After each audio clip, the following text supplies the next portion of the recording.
السلام علیکم ورحمۃ اللہ وبرکاتہ۔ بسم اللہ الرحمن الرحیم۔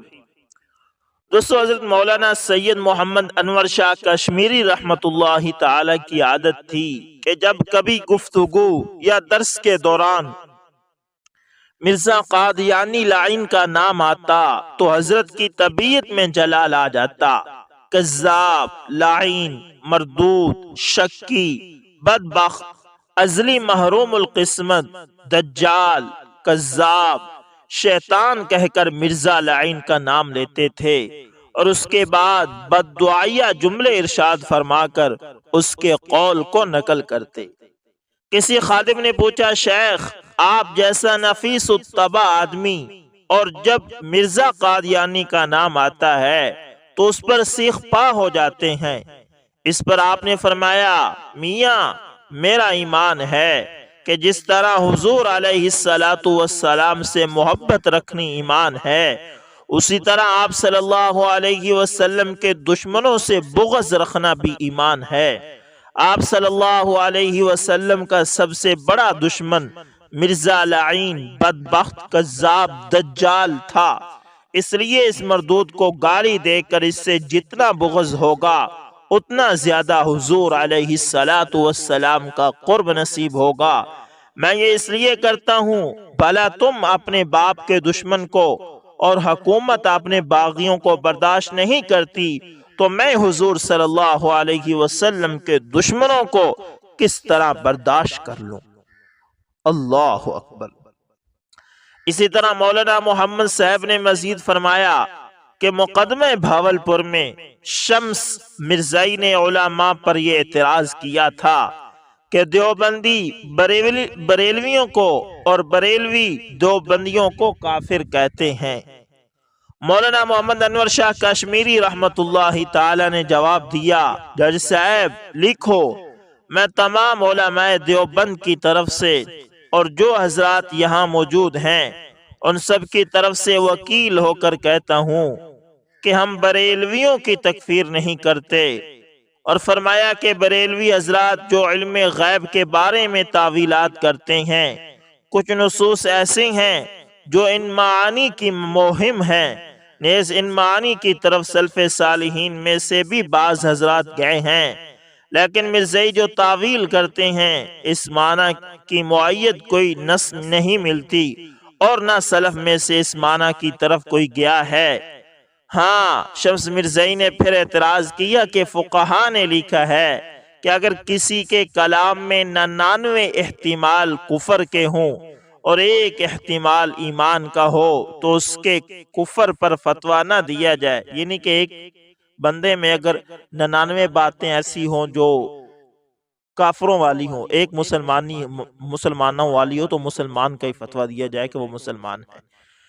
حضرت شاہ صاحب نے فرمایا، جج صاحب نوٹ کریں، یہ دھوکہ دے رہے ہیں۔ فقہا نے لکھا ہے کہ اگر کسی شخص کا تقوی، طہارت اور اس کی صالحیت معلوم ہو اور مسلم ہو تو وہ مر جائے، اور اس کے کلام میں کوئی ایسا کلام ہو جس میں 99 احتمال کفر کے اور ایک احتمال ایمان کا ہو تو اس پر کفر کا فتویٰ دینے میں احتیاط کی جائے، لیکن اگر کسی شخص کا فاجر اور فاسق ہونا معلوم ہو، اس کے عقائد کفریہ سینکڑوں جگہ تصریح کے ساتھ موجود ہوں، تو وہاں اس کا وہی معنی لیا جائے گا جو اس کی دوسری کلام تشریح کر رہی ہے۔ دوستو، فتنہ قادیانیت کے ہی سلسلے میں ایک واقعہ حضرت شاہ صاحب کے جلال کا بھی سن لیجئے۔ دورہ حدیث کے ہمارے ہم سبق طلبہ ضلع اعظم گڑھ کے بھی چند حضرات تھے۔ اسی زمانہ میں ضلع اعظم گڑھ کے ایک صاحب جو قادیانی تھے، سہارنپور حکومت کے کسی بڑے عہدے پر فائز ہو گئے۔ وہ ایک دن اپنے ہم ضلع اعظم گڑھی طلبہ سے ملنے کے لیے، لیکن فی الحقیقت ان کو قادیانیت کے جال میں پھانسنے کے لیے دارالعلوم آ گئے۔ ان طلباء نے ان کی اچھی طرح خاطر مدارت کی۔ وہ شکار کے بہانے ان میں سے بعض کو اپنے ساتھ بھی لے گئے جو رات کو دارالعلوم واپس آئے۔ حضرت شاہ صاحب کو کسی طرح اس واقعے کی اطلاع ہو گئی۔ حضرت کو ان طلبہ کی اس دینی بے حمایتی سے سخت قلبی اذیت ہوئی۔ ان طلبہ کو اس کا علم ہوا تو ان میں سے ایک سعادت مند طالب علم غالباً معافی مانگنے کے لیے حضرت کی خدمت میں پہنچ گیا۔ حضرت پر جلال کی کیفیت طاری تھی، قریب میں چھڑی رکھی تھی، اس سے اس طالب علم کی خوب پٹائی کی۔ یہ فاروقی شدت فی امر اللہ کا ظہور تھا۔ ہمارے وہ ہم سبق طالب علم بڑا خوش اور مسرور تھے اور اس پر وہ فخر کرتے تھے کہ ایک غلطی پر شاہ صاحب سے پیٹنے کی سعادت ان کو نصیب ہوئی، جو حضرت کے ہزاروں شاگردوں میں سے غالباً کسی کو نصیب نہ ہوئی، کیونکہ حضرت فطری طور پر بہت ہی نرم مزاج تھے۔ ہم نے کبھی ان کو غصے کی حالت میں نہیں دیکھا تھا۔ دوستو، مقدمہ بھاولپور میں شمس مرزائی نے یہ بات اٹھائی کہ خواجہ غلام فرید صاحب چاچوڑوی نے مرزا لعین کی تعریف کی ہے اور ان کی وہ عبارت پیش کی جہاں خواجہ صاحب نے لکھا ہے کہ صالح اور متقی اور دین کا خدمت گزار ہے مرزا۔ میں چونکہ خود مختار تھا، میں نے کہا جج صاحب عدالت کا وقت ختم ہو گیا ہے، چنانچہ عدالت برخاست ہو گئی۔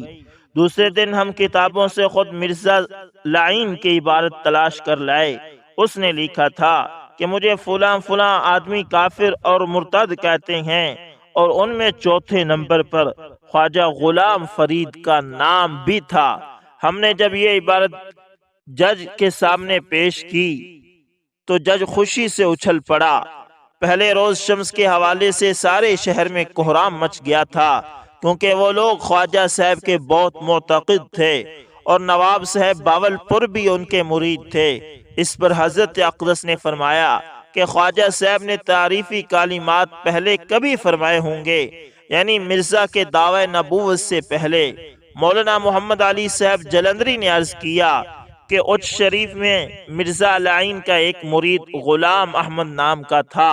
وہ خواجہ صاحب کے سامنے مرزا کی ہمیشہ تعریفیں کیا کرتا تھا اور کہتا تھا کہ وہ شخص آریہ، ہندو، سکھوں، عیسائیوں سے مناظرے کرتا ہے اور اسلام کا بڑا خدمت گزار ہے۔ اس پر خواجہ صاحب چونکہ خالی و ذہن تھے تو انہوں نے بعض تعریفی کلمات کہہ دیے۔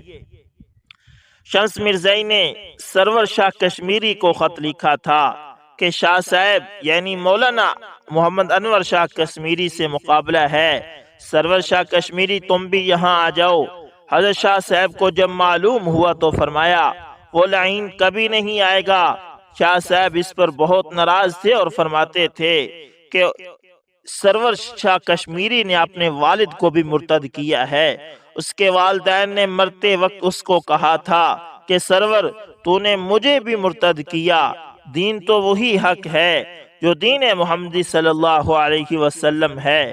بعد میں معلوم نہیں توبہ کی یا نہیں کی، چنانچہ جیسا شاہ صاحب نے فرمایا تھا ایسا ہی ہوا کہ سرور شاہ نے آنے سے انکار کر دیا۔ دوستو، فیروز پور میں مرزائیوں کے ساتھ ایک مناظرہ طے پایا اور عام مسلمانوں میں جو فن مناظرہ سے نا واقف تھے، مرزائیوں کے ساتھ بعض عام مسلمانوں نے ایسی شرائط پر مناظرہ طے کر دیا جو مسلمان مناظرین کے لیے خاصی پریشان کن ہو سکتی تھی۔ دارالعلوم دیوبند کے اس وقت کے صدر محتمم حضرت مولانا حبیب الرحمن اور حضرت شاہ صاحب کے مشورے سے مناظرہ کے لیے حضرت مولانا مفتی محمد شفیع صاحب، حضرت مولانا محمد ادریس کندھیلوی صاحب رحمہم اللہ تجویز ہوئے۔ یہ حضرات جب فیروز پور پہنچے تو شرائط کا علم ہوا کہ انہوں نے کس طرح دجل سے منمانی شرائط سے مسلمانوں کو جکڑ لیا ہے۔ اب دو ہی صورتیں مضر تھی اور دوسری صورت مسلمانان فیروز پور کے لیے سب کی کیا بحث ہو سکتی تھی کہ دیکھو تمہارے مناظر بھاگ گئے۔ انجام کار انہی شرائط پر مناظرہ کرنا منظور کر لیا اور حضرت شاہ صاحب کو تار دے دیا گیا۔ اگلے روز مناظرہ وقت پر شروع ہو گیا اور عین اسی وقت دیکھا گیا کہ حضرت شاہ صاحب بنفس نفیس حضرت علامہ شبیر احمد عثمانی کے ساتھ تشریف لا رہے ہیں۔ انہوں نے آتے ہی اعلان فرمایا کہ جائیے ان لوگوں سے کہہ دیجئے تم نے جتنی شرائط مسلمانوں سے منوا لی ہیں اتنی شرائط اور منمانی اور بھی منوا لو، ہماری طرف سے کوئی شرط نہیں، مناظرہ کرو اور خدا کی قدرت کا تماشا دیکھو۔ چنانچہ اسی بات کا اعلان کر دیا گیا اور مفتی صاحب مولانا محمد ادریس کاندھیلوی اور مولانا سید بدر عالم صاحب رحمہم اللہ نے مناظرہ کیا۔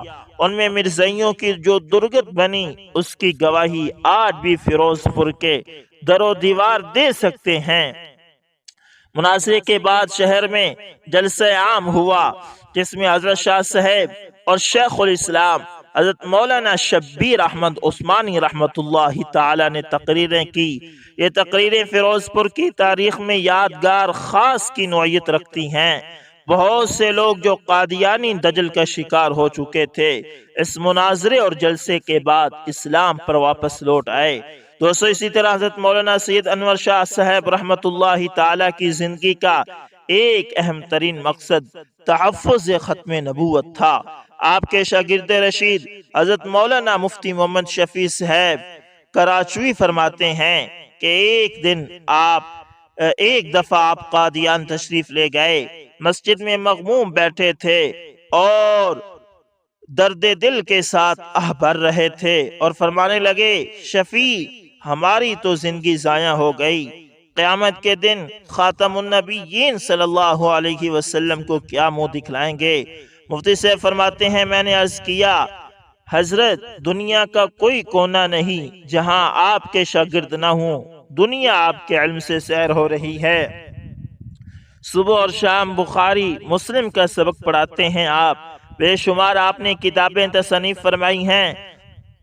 اب آپ فرمائیں کہ ہماری زندگی ضائع کیسے ہو گئی تو پھر ہمارے جیسوں کا اب آپ فرمائیں کہ تمہاری زندگی کیسے ضائع ہوئی، اگر تمہاری ہو گئی تو پھر ہمارے جیسوں کا کیا حال ہوگا؟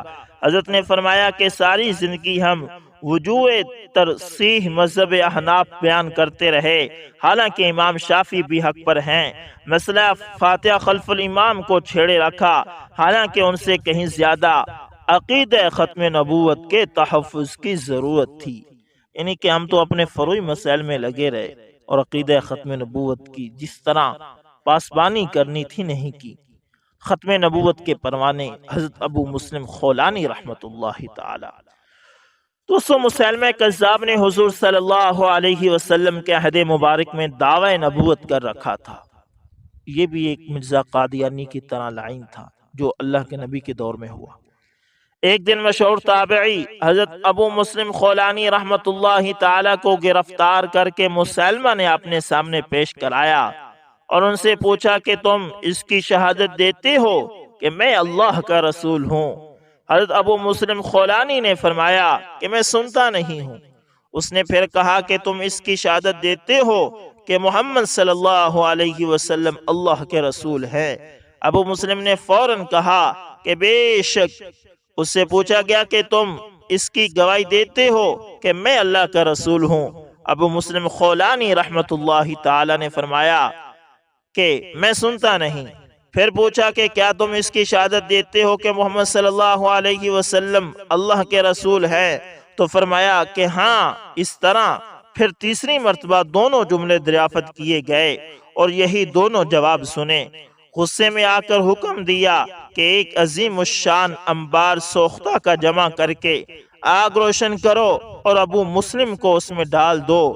اس کی حزب الشیطان نے حکم پاتے ہی جہنم کا یہ نمونہ تیار کر دیا اور ابو مسلم کو بے دردی کے ساتھ اس آگ میں ڈال دیا گیا، مگر جس قادر مطلق نے حضرت خلیل اللہ علیہ السلام کے لیے دہکتی آگ کو ایک پرفضا باغ اور برد اور سلام بنا دیا تھا، وہی حی و قیوم آج بھی اپنے رسول کی محبت میں جان نثاری کرنے والے ابو مسلم کو دیکھ رہا تھا۔ اس نے اس وقت پھر معجزہ ابراہیمی کی ایک جھلک دنیا کو دکھلا دی اور پیروان نمرود کی ساری کوششیں خاک میں ملا دی۔ حضرت ابو مسلم خولانی رحمت اللہ تعالی صحیح سالم اس آگ سے برآمد ہوئے تو مسلمہ کذاب کے ساتھی خود مذبذب ہونے لگے اور مسلمہ نے اس کو غنیمت سمجھا کہ کسی طرح یہ یمن سے چلے جائیں۔ حضرت ابو مسلم نے اس کو قبول کیا اور یمن کو چھوڑ کر مدینہ تو رسول کی راہ لی۔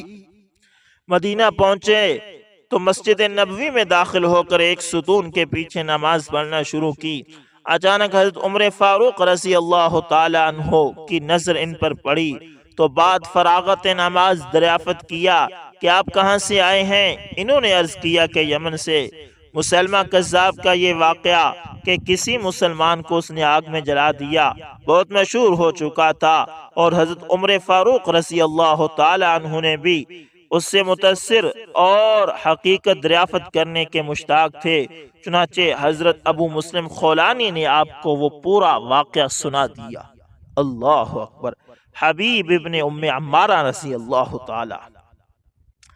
دوستو، حضرت ام عمارہ رضی اللہ تعالی عنہ کا صاحبزادے حبیب کا واقعہ ہے کہ ان کو مسلمہ کذاب مدعی نبوت نے قید کر لیا اور طرح طرح کے عذابات میں مبتلا کر کے نہایت بے دردی سے قتل کر دیا۔